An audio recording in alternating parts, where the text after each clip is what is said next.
Hello everyone, welcome to another lecture on software engineering. Today we will start new topic or new unit which is requirement specification and analysis. ठीक है, ये आपकी unit number 5 होगी जिसका नाम है requirement specifications and analysis. So what is requirement specification and analysis? Requirement analysis is done in order to understand the problem for which the software system is to resolve. ठीक है, जिसके लिए system बनाया जाना है जौन सी ऑर्गेनाइजेशन जौन सी company के लिए, उसको हमने अंडरस्टैंड करना है कि उसकी रिक्वायरमेंट क्या है. सबसे पहले हमें उसकी रिक्वायरमेंट चाहिए किसी भी सिस्टम को बनाने के लिए. जो रिक्वायरमेंट को गैदर करने का प्रोसेस है that is called requirement analysis. So it is done in order to understand the problem for which the software system is to solve. जिसके लिए कि एक सॉफ्टवेयर सिस्टम बनाने की ज़रूरत है कोई प्रॉब्लम को सॉल्व करने के लिए. For example the problem could be automating an existing manual process. ठीक है, इसका एग्ज़ाम्पल क्या है कि हम किसी मैनुअल सिस्टम को ऑटोमेटिक करना चाहते हैं और developing a completely new automated system, या तो एक बिल्कुल ही नया सिस्टम बनाना चाहते हैं और the combination of the two. ठीक है, कम्बिनेशन में क्या आ जाएगा कि पुराना सिस्टम भी हमारा पड़ा हुआ है साथ में चल रहा है and we need a new system which will work together with the old system. दोनों का कम्बिनेशन भी हमें चाहिए हो सकता है किसी भी ऑर्गेनाइजेशन को कि पुराना सिस्टम भी हमें चाहिए और उसके साथ साथ कोई नया सिस्टम भी उसके ऊपर हमने इम्प्लीमेंट करना है. The emphasis in requirement analysis is on identifying what is needed from the system. ठीक है, जो मेन फोकस है, emphasis means focus. Requirement analysis का जो मेन फोकस है उसका क्या मतलब है कि हमने क्या करना है, सिस्टम की नीड को पता करना है कि क्यों चाहिए हमें system. Okay, and not how the system will achieve it goals. ठीक है, और इसमें ये नहीं देखा जाता है कि उसका अचीव हमने गोल कैसे करना है. ठीक है, अचीव कैसे करना है गोल को वो नहीं हमने चेक करना. हमने क्या देखना है कि उसकी रिक्वायरमेंट क्या है या उसकी नीड्स क्या है वो सिस्टम की. ठीक है, वो नेक्स्ट फेज में हम करेंगे कि सिस्टम को सॉल्व कैसे करना है या सिस्टम बनाना कैसे है to achieve some goals. This task is complicated by the fact that there are often at least two parties involve in the software development.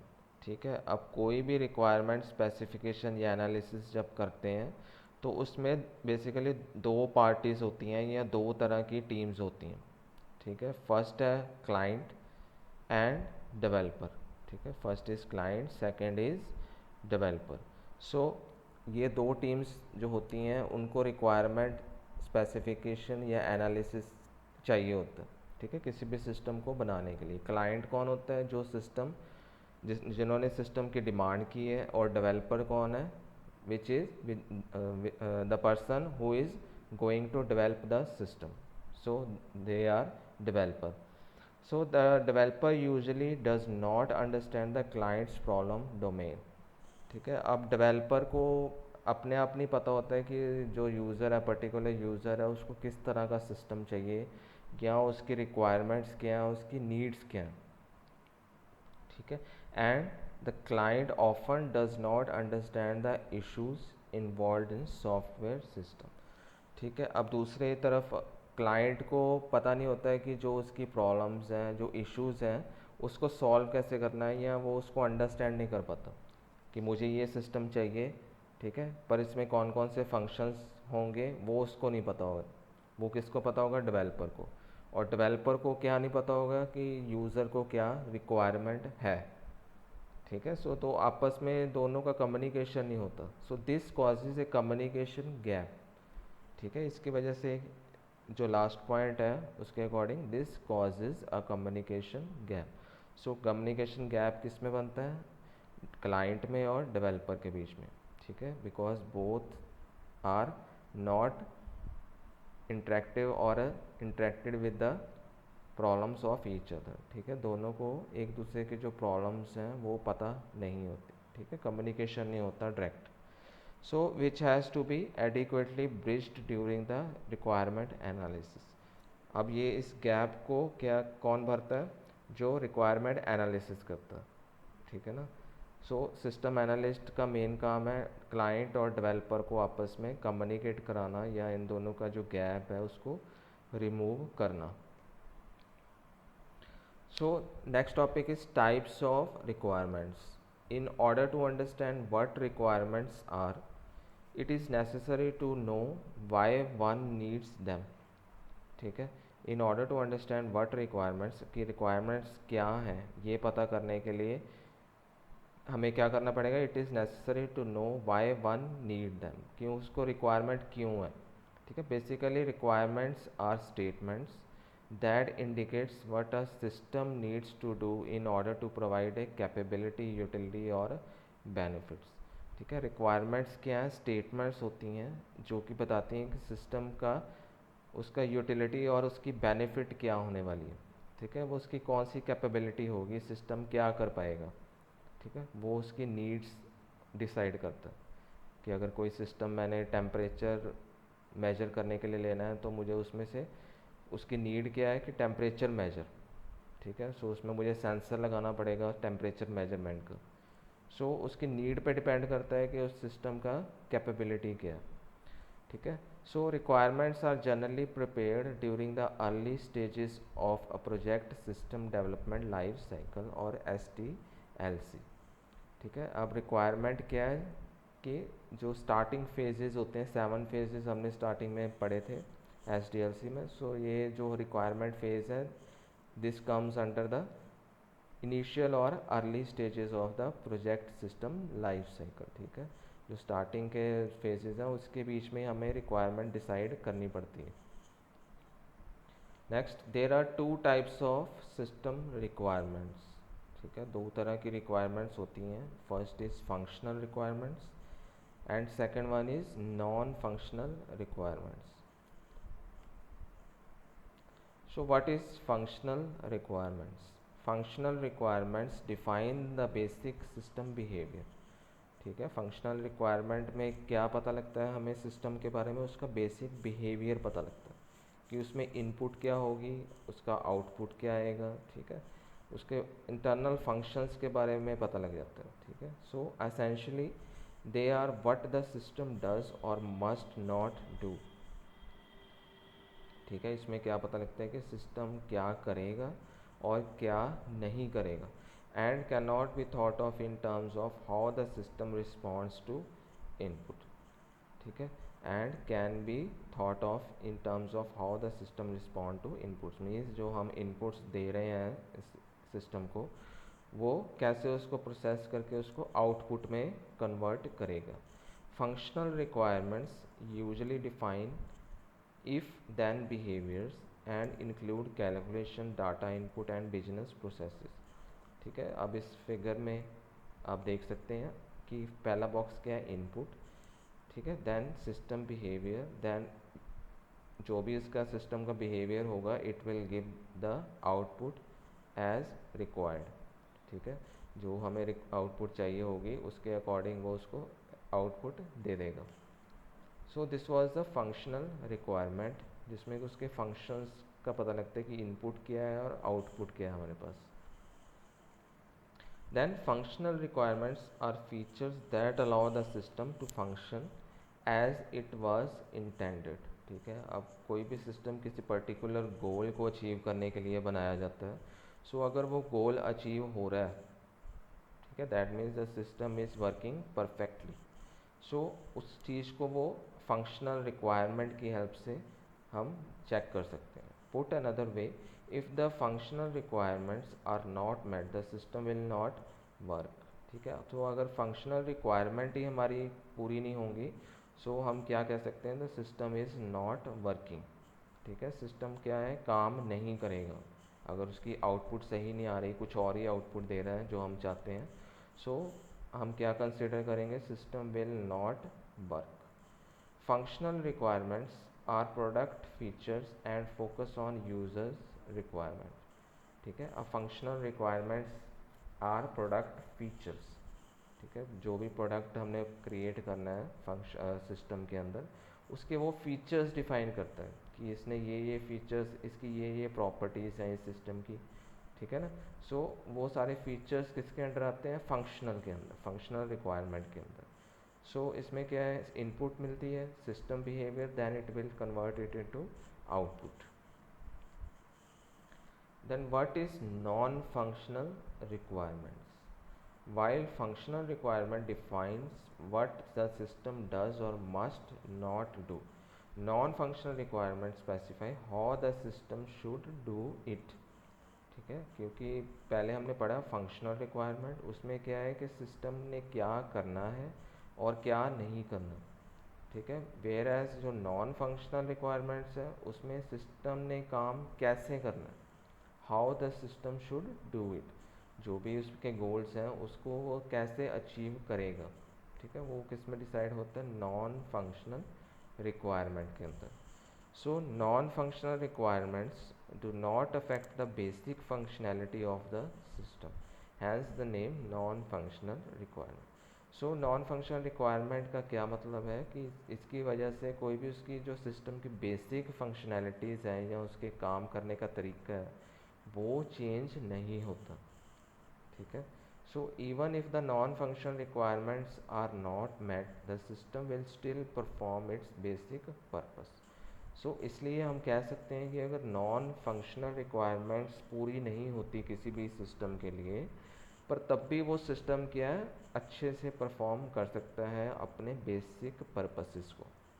ठीक है, जो उसका बेसिक काम है, जो उसका बेसिक लॉजिक है जिसके लिए वो सिस्टम बनाया है, अगर उसके फंक्शनल रिक्वायरमेंट्स ठीक से काम कर रहे हैं तो हम उसके नॉन फंक्शनल रिक्वायरमेंट्स को इग्नोर कर सकते हैं। Clear. Then if the system will still perform without meeting the non functional requirement, why are they important. ठीक है, सो अगर हम कहते हैं कि अगर उसके नॉन फंक्शनल रिक्वायरमेंट्स पूरे नहीं हो पा रहे हैं तो उसकी ज़रूरत ही क्या है नॉन फंक्शनल रिक्वायरमेंट से, द आंसर इज़ यूजेबिलिटी। ठीक है, इसका जो आंसर है वो क्या है, usability. Non functional requirement define system behaviour, features and general characteristics that affect the user experience. ठीक है, अब नॉन फंक्शनल रिक्वायरमेंट्स क्या डिफाइन करती हैं किसी भी सिस्टम का, behaviour, second is features and general characteristics, जो उसके मेन प्रॉपर्टीज़ हैं वो उसके शो करती है या डिफ़ाइन करती है, या उसका यूज़र का एक्सपीरियंस कैसा है उस सिस्टम को यूज़ करने में। ठीक है, वो किसके अंडर आती है, नॉन फंक्शनल रिक्वायरमेंट के अंदर। How well non functional requirements are defined and executed determines how easy the system is to use. जितना अच्छा नॉन फंक्शनल रिक्वायरमेंट्स हम डिफ़ाइन करेंगे किसी सिस्टम के लिए, उतना ही इजी उसको यूज़ करना हो जाएगा उसके एंड यूज़र्स या उसके कस्टमर्स के लिए। Clear. And it is use to जज सिस्टम परफॉर्मेंस। ठीक है, और ये जो नॉन फंक्शनल रिक्वायरमेंट है ये क्या जज करने में हेल्पफुल है, हमारी सिस्टम की परफॉर्मेंस कैसी है। ठीक है, whether the system is perform giving the better result, good result और not. So non functional requirements are product properties. ठीक है, नॉन फंक्शनल रिक्वायरमेंट्स क्या है, इसकी प्रोडक्ट की किसी भी सिस्टम की प्रॉपर्टीज़ हैं। पीछे हमने क्या पढ़ा था, फंक्शनल रिक्वायरमेंट्स क्या होती हैं, उसकी फीचर्स होती हैं। इसमें क्या है, इसकी प्रॉपर्टीज़ होती हैं नॉन फंक्शनल किसी भी सिस्टम की। And focus on user expectation, और ये ज़्यादा किस पे फोकस होता है, यूज़र की एक्सपेक्टेशन पे, कि यूज़र को क्या चाहिए, वो उसको मीट कर पा रहा है या नहीं सिस्टम। ठीक है, then what is non functional requirements.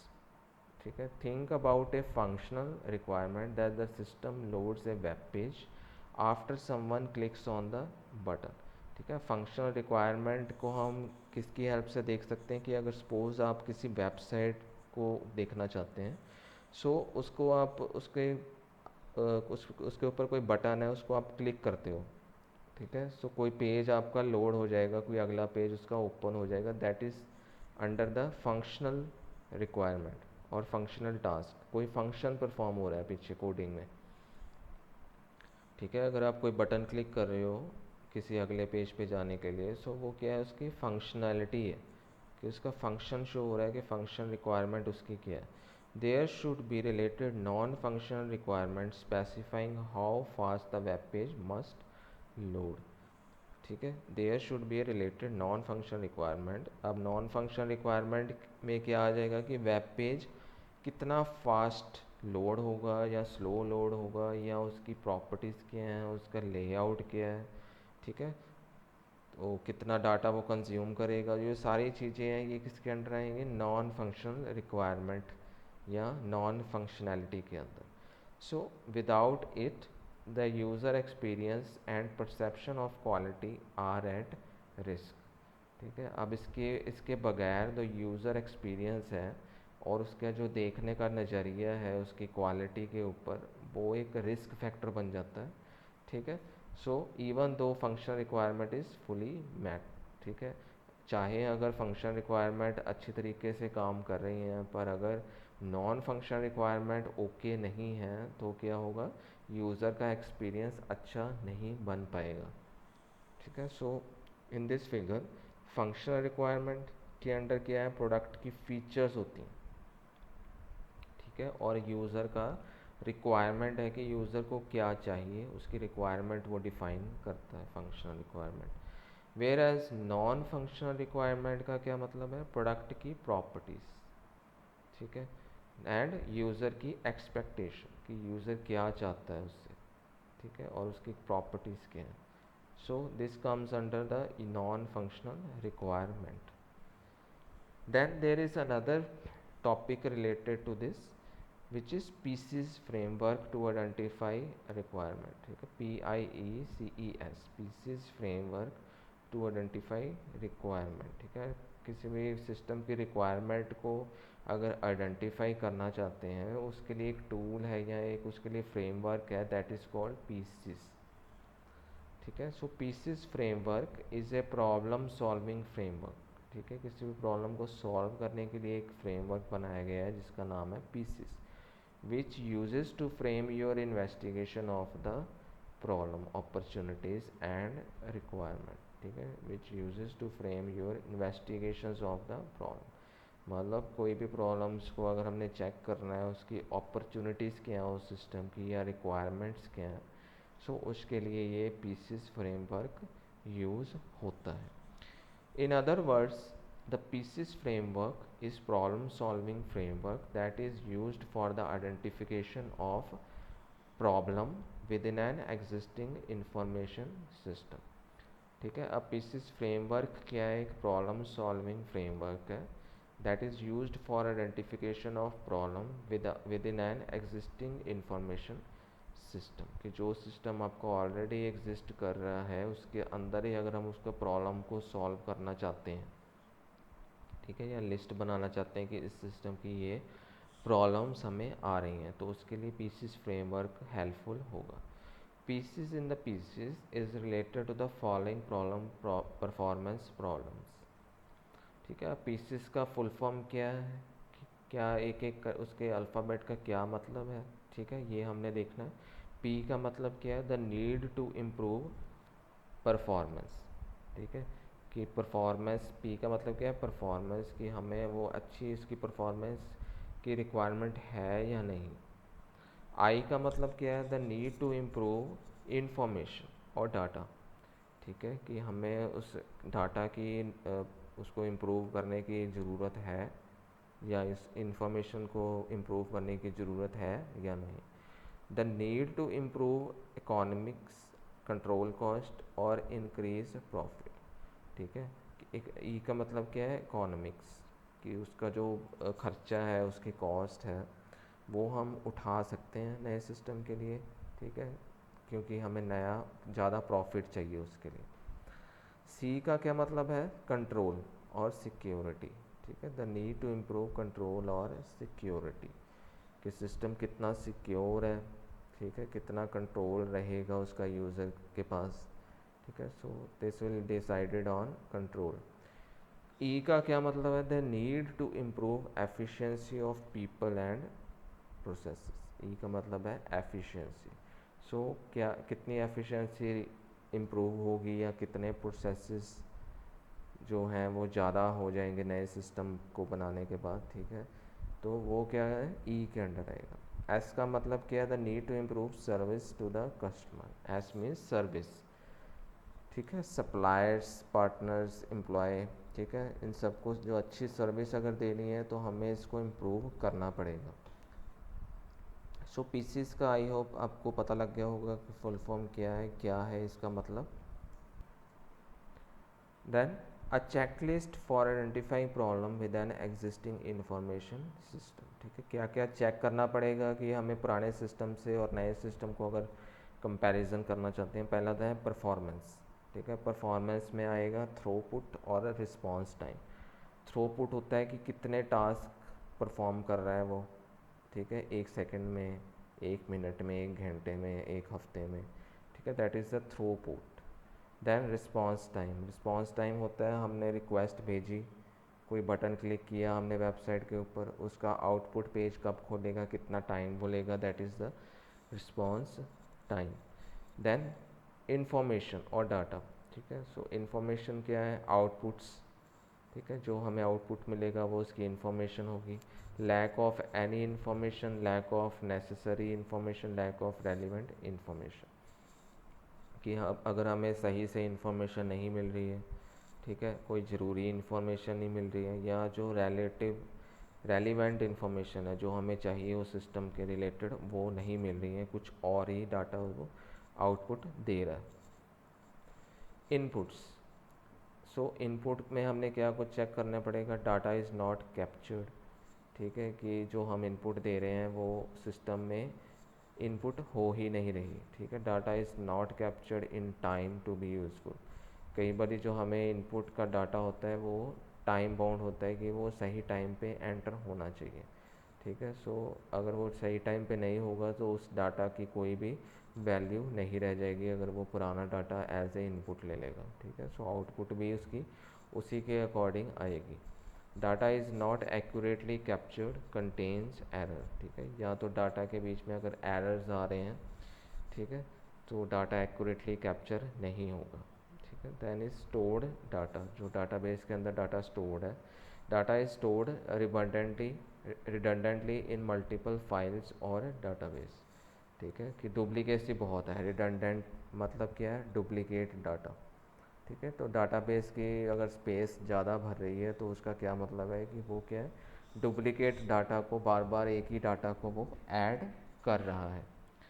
Stored data is not accurate, ठीक है, या तो हो सकता है कि जो डाटा स्टोर्ड है वो सही से एक्यूरेट नहीं है, ठीक है, जो भी डाटा हमने सेव किया है वो रॉन्ग डाटा स्टोर हो रहा है उसमें। इकोनॉमिक्स सी, ठीक है, कॉस्ट। इकोनॉमिक्स का मतलब क्या है, cost. So cost are unknown, cost are untraceable, cost are too high.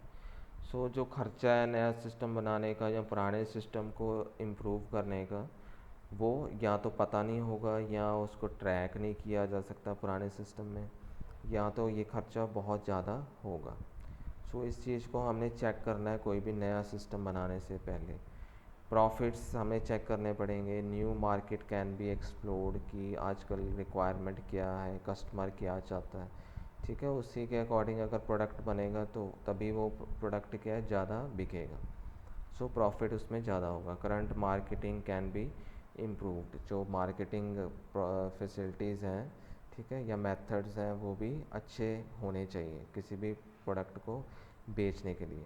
Control and security, ठीक है, input data is not adequately edited, ठीक है, जो कंट्रोल है पार्ट है हमारा, कि डाटा इनपुट दे दिया वो प्रोसेस कैसे करेगा, कंट्रोल कैसे करेगा वो वाला प्रोसेसर। सो ये भी अच्छे तरीके से इसको आइडेंटिफाई करना पड़ेगा कि उसमें जो प्रोसेसर होगा वो कौन सा लगाना है, कौन सी टेक्नोलॉजी यूज़ करनी है, ठीक है। Crimes are committed against the data, कि डाटा को सिक्योर कैसे करना है कि अगेंस्ट क्राइम्स, फ्रॉड्स, ठीक है, कोई भी अगर फ्रॉड कर लेता है, डाटा हैक करने की कोशिश करता है, सो उसमें क्या है, वो डाटा को सिक्योर करना पड़ेगा। देन एफिशिएंसी, एफिशिएंसी क्या आ जाएगा, पीपल, मशीन्स और कंप्यूटर वेस्ट टाइम, कि अगर बहुत ज़्यादा लोग टीम मेंबर्स बने हुए हैं, ठीक है, पर वो काम कुछ नहीं कर रहे, मशीन्स लगी हुई हैं पर वो पुरानी हैं, कंप्यूटर्स भी हैं वो भी स्लो हैं, सो उससे क्या होगा, टाइम वेस्ट होगा किसी भी सिस्टम से आउटपुट लेने के लिए। सो डाटा इज़ रिडंडेंटली इनपुट और कॉपीड। सो अगर कंप्यूटर सिस्टम स्लो है, मशीन्स ख़राब हैं, सो डुप्लीकेट डाटा के चांस बहुत ज़्यादा है कि वो सिस्टम में या डाटाबेस में स्टोर हो जाए। डाटा इज़ रिडंडली प्रोसेस, ठीक है, बार बार डाटा जो है वो प्रोसेस हो रहा है, एक ही data. Information is redundantly generated, ठीक है, कोई इन्फॉर्मेशन बार बार डुप्लीकेट उसमें कॉपी हो रही है सर्वर के ऊपर। So it will affect the efficiency of the new system as well as old system working in an organisation. So next is service, the system produces inaccurate results, ठीक है, यहाँ इसमें सर्विस में अब क्या इशू हो सकते हैं कि सिस्टम जो है वो आउटपुट सही नहीं दे रहा है, उस इनएक्यूरेट रिजल्ट्स आ रहे हैं। The system produce inconsistent result, ठीक है, इनकंसिस्टेंसी मतलब एक जगह वही डाटा कोई किसी और फॉर्म में है, किसी दूसरे सर्वर में अगर सेम डाटा अगर स्टोर करें तो वो उसकी वैल्यू चेंज हो जाएगी। मीन्स अगर ए की वैल्यू 5 एक जगह पड़ी है तो ए की वैल्यू 5 ही दूसरी जगह पे होनी चाहिए, ना कि 6, ठीक है। सो इनकंसिस्टेंसी मतलब डाटा जो है वो अलग अलग जगह पे अलग अलग उसकी वैल्यू के साथ सेव हुआ है, ठीक है। The system produces unreliable results, जो उसका रिजल्ट्स आ रहे हैं वो सिस्टम के अनरिलायबल है, मीन्स वो हमें चाहिए नहीं, पर वो डाटा जो सिस्टम है वो आउटपुट उस फॉर्म में प्रोड्यूस कर रहा है। So this was all about today's lecture, ठीक है, स्टडी दिस थॉरोली एंड